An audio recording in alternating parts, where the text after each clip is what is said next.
بسم الله الرحمن الرحيم والصلاة والسلام على نبينا محمد وعلى آله وصحبه وسلم تسليما أما بعد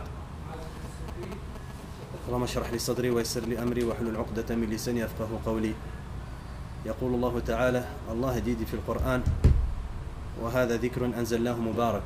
Et ceci est un rappel que nous avons descendu plein de profusion. وهذا ذكر. Allah il a appelé le Coran dhikr. Comment on sait que hada, le mot hada ça veut dire le Coran. Dans une autre ayah il dit kitabun anzalnahu ilayka mubarakun yadabbaru ayatihi wa liyatadhakkaru ulul albab. Et ceci وهذا kitab est un livre que nous avons descendu sur toi plein de profusion liyadabbaru pour qu'ils réfléchissent et pour que ceux qui ont de l'intelligence se souviennent. Donc hada c'est à la fois du dhikr. Donc quand on entend du dhikr, ça veut dire, comme on dit souvent, subhanallah, walhamdulillah. Quand les gens on leur dit, ouais, tu fais du dhikr, ils pensent à subhanallah, walhamdulillah, Allahu akbar. Mais le Coran en lui-même, c'est du dhikr. Et c'est huwa afdal al-dhikr, c'est le meilleur dhikr. Donc si on te demande de choisir quel dhikr faire, il n'y a pas mieux que le Coran. Wa hadha dhikr. Et en même temps, le Coran, il dhakkir. Le Coran, il rappelle aux gens, il rappelle les choses de l'akhira, les choses de l'au-delà. Il rappelle aux gens le halal et le haram dans cette vie d'ici-bas. Donc le Coran, c'est un dhikr.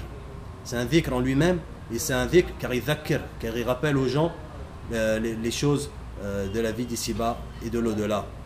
وهذا ذكر أنزلناه. Allah dit nous avons descendu. Donc le Coran n'a pas été créé, le Coran est descendu min Allah. Le Coran c'est kalamullah, la parole d'Allah. Il est azim, il a dit anzalnah. Allah il n'a pas utilisé anzaltuhu, il a dit anzalnah pour montrer à quel point il est grand et il est immense ce Coran. Et Allah, comme Allah il est immense, il a dit anzalna. Quand les Arabes ils utilisent ce qu'on appelle le pluriel pour se définir, comme on dirait nous, la première personne du singulier, du pluriel, excusez-moi, c'est pour dire à quel point la personne qui parle, ou bien la chose dont on parle, elle est immense. Allah dit anzalna, que nous avons descendu. Et il a dit quoi? Mubarak, il est plein de profusion. Pour revenir sur le dhikr, il y a un hadith d'Abi Hurayrata qui dit قال Rasulullah sallallahu alayhi wa sallam يقول الله تعالى أنا مع عبدي ما ذكرني وتحركت بي شفتاه رواه ابن ماجه وصححه ابن حبان وذكره البخاري تعليقا. يعني il y a un hadith d'Abi Huraira qui dit que Allah dit je suis avec mon esclave tant qu'il me rappelle, tant qu'il se souvient de moi et que ses lèvres bougent. تحركت بي شفتاه. Et ce hadith qui a été ramené par Ibn Majah et authentifié par Ibn Habban. Mais Bukhari il a dit les mu'allaq, ça veut dire il n'arrive pas jusqu'au prophète sallam. Mais un autre hadith qui dit قال رسول الله صلى الله عليه وسلم ما عمل ابن آدم عملا أنجله من عذاب الله من ذكر الله. Et ça c'est hadith رواه الطبراني وابن أبي شيبة بإسناد حسن. Il y a un hadith du prophète sallallahu alayhi wa sallam qui dit que l'esclave n'a pas fait de choses meilleures contre le châtiment d'Allah que le rappel. D'où l'importance du rappel. Le rappel c'est quelque chose de simple les frères, c'est quelque chose de sahl, c'est quelque chose qu'on fait avec la langue, on peut le faire allongé, on peut le faire debout, on peut le faire en attendant. Aujourd'hui la plupart des gens, quand ils restent muets, à rien faire. Ou bien parlent pour rien dire, ou bien ils restent comme ça, à parler, à songer, sans véritable but. Alors que s'ils faisaient du dhikr, subhanallah, ça les aiderait dans cette vie d'ici-là, et dans cette vie d'ici-là, de l'au-delà. Comme on a dit, subhanallah, il n'y a pas de meilleure chose pour se protéger du châtiment d'Allah que le dhikr. Et par exemple, il y a un hadith d'Abi Huraira qui est dans le Sahihain qui dit قال رسول الله صلى الله عليه وسلم كلمة حبيبة إلى الرحمن خفيفة على اللسان ثقيلة في الميزان سبحان الله وبحمده سبحان الله العظيم. Le prophète صلى الله عليه وسلم il a dit il y a deux paroles qui sont aimées par Allah, qui sont légères sur la langue mais qui sont lourdes dans la balance. Et ces deux paroles c'est subhanallah wa bihamdi subhanallah al-azim. Donc on voit bien à quel point c'est facile de faire du dhikr. Maintenant Allah il dit وهذا ذكر أنزلناه مبارك. Il est mubarak, il est plein de profusion. Et nul doute que le Coran il est plein de profusion. Il est plein de profusion. Pourquoi? Parce que quand on lit une ayah, on a une hasana, on a une récompense. Et la récompense c'est ashra amthaliha. Le prophète sallallahu alayhi wa sallam il n'a pas dit aqul alif lam mim harf walakin aqul alif harfun wa lamun harfun wa mimun harfun. Le prophète sallallahu alayhi wa sallam il n'a pas dit je dis que alif lam mim c'est un harf, yani que c'est une kalima, que chaque parole, yani que chaque mot c'est un harf. Non, je dis que chaque lettre c'est un mot, que chaque lettre est importante et que pour chaque lettre vous serez récompensé. Donc rien que le fait de lire quelques ayats du Coran, ça vous donne des dizaines et des centaines de hasanat. Est-ce que véritablement, subhanallah al-wahid, il peut laisser ce genre de hasanat à avoir facilement? Non, subhanallah. Lire un petit peu de Coran, une page par jour, imaginez-vous le nombre de hasanat que vous pouvez avoir. Donc hada, c'est mubarak, le Coran il est mubarak. Le Coran il est mubarak aussi, subhanallah, parce qu'il est facile à apprendre.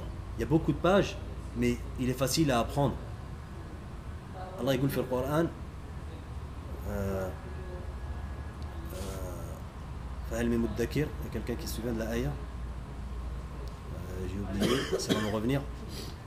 Et donc, il est facile à apprendre. Il y a autre chose aussi. On lit le Coran et on relit le Coran et on relit, on relit, on relit. Mais subhanallah, on ne se lasse pas. Normalement, quand on lit un livre, en général, on lit une fois, ça suffit, on ne va pas le relire une deuxième fois. Mais le Coran, subhanallah, on a beau le lire et le relire et le relire, et on a encore, subhanallah al-azim, on est capable de le relire, on ne sent pas qu'on en a assez. Fahadi, subhanallah, min barakat al-Qur'an, il est mubarak, il est plein de profusion. Il est aussi plein de profusion parce que il est venu avec le Furqan. Allah dit dans le Coran, Tabarak alladhi nazala al-Furqan ala abdihi liyakuna lil alamina nadhira. Tabarak, tabarak, ça veut dire ta'azama. Ta'azama, Allah dans sa grandeur et dans ses sifat parfaites, il a descendu le Furqan. Le Furqan, c'est celui qui fait la séparation. Il fait la séparation, le Coran, entre quoi? Entre le haqq, entre la vérité et le batil, et le faux. Il a fait la différence entre le halal et le haram. Il a fait ce qui est interdit et ce qui n'est pas interdit. Il a donné la séparation entre ceux qui vont aller en enfer et ceux qui vont aller dans le paradis. Voilà le Coran. C'est quoi? Le Coran, Allah il dit dans la première surah après le Fatiha, il dit Alif Lam Mim, Tanzilul Kitab la rayba fih, Hudan lil muttaqin. Il dit Alif Lam Mim, Dhalika al-Kitab, ceci est le livre sur lequel il n'y a pas de doute. Hudan, c'est une guidée.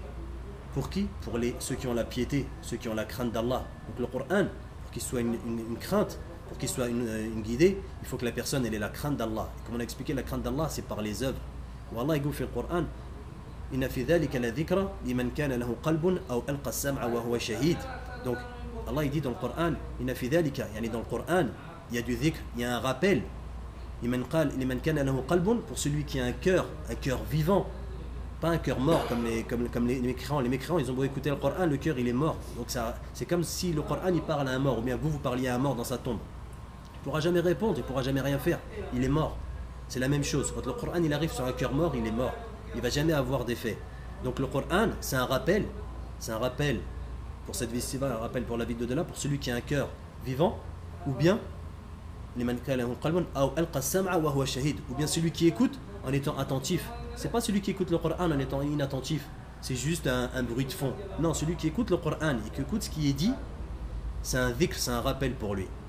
Donc de la méditation quand vous lisez le Coran. Et Allah il dit dans une autre Coran qu'on avait cité, Kitabun anzalnahu ilayka mubarakun liyadabbaru ayatihi wa litadhakkaru ulul albab. Donc c'est donc un kitab que nous avons descendu, Mubarak, plein de profusion, liyadabbaru, pour qu'ils réfléchissent. Aujourd'hui, les gens ne veulent plus réfléchir sur le Coran. Donc il est important de méditer les versets du Coran.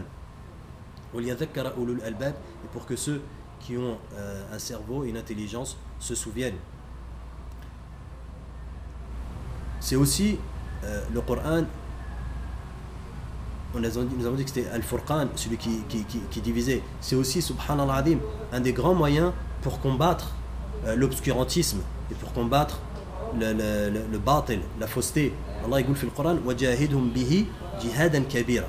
Et fais-leur le djihad, combat-les avec ce kitab, le Coran, un grand djihad. Ils ont dit, le ulama, c'est une surah, cette surah, elle est arrivée, c'est une surah mekkiya qui était à Mekka, c'est bien avant l'ordre qui avait été au prophète sallam de combattre les Quraysh. Donc c'était pour leur dire, avec ce Coran, avec ces versets évidents, ils suffisent. Les versets dans le Coran, ils sont tellement suffisants pour pouvoir débattre avec les gens, pour leur montrer la fausseté de leurs paroles. Donc rien qu'avec le Coran, et si vous regardez des du'at comme Ahmed Didat, etc., ils utilisent beaucoup le Coran pour annihiler les arguments des autres. Le Coran, subhanallah, c'est une huda, c'est une guidée pour la vie d'ici là, et c'est une guidée aussi pour ceux qui viennent avec la fausseté, parce que subhanallah, il annule et il détruit tous les arguments de ses adversaires. هذا والله أعلم وصلى الله على نبينا محمد وعلى آله وصحبه وسلم تسليما.